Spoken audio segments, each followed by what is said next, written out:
ως μέλη του μη κερδοσκοπικούς πολιτιστικούς οργανισμούς που δραστηριοποιούνται στο ιστορικό κέντρο της Αθήνας. Την τελετή αποφοίτησης και απονομής βραβείων στους σπουδαστές της πραγματοποίησε η ΣΒΙΕ, η πρώτη σχολή που λειτουργήσε στην Ελλάδα στον τομέα των επαγγελμάτων υγείας.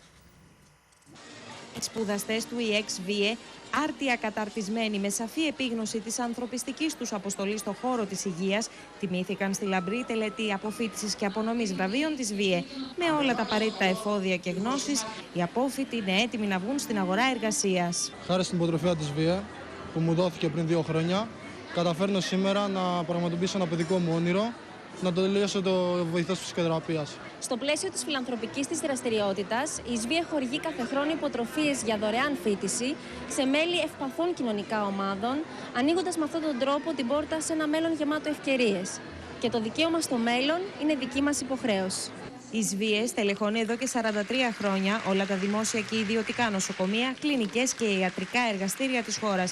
Οι μέθοδοι και τρόποι διδασκαλίας με τη χρήση της τεχνολογίας, της πληροφορίας και επικοινωνίας σε υπερσύγχρονους χώρους, τα σύγχρονα βιβλία και εργαστήρια επιβεβαιώνουν τη φήμη και το κύρος της. Τα επαγγέλματα μεροτή να προσφέρουν τις εργασιακές τους υπηρεσίες στον άνθρωπο. Τα διαλέγουν όσοι έχουν αλτρουιστική έμφυτη διάθεση. Κάτι που χρόνια τώρα το παρατηρούμε στους σπουδαστές μας. Εκπροσωπώντας τα παιδικά χωριά ΣΟΣ, θα ήθελα να ευχαριστήσω τον οργανισμό ΣΒΙΕ για την υποτροφία που μας προσφέρει. Η ΣΒΙΕ είναι η πρώτη που έφερε στην Ελλάδα τα επαγγέλματα υγείας, χρησιμοποιώντας ως πρότυπο τα προγράμματα σπουδών καταξιωμένων ευρωπαϊκών εκπαιδευτικών ιδρυμάτων.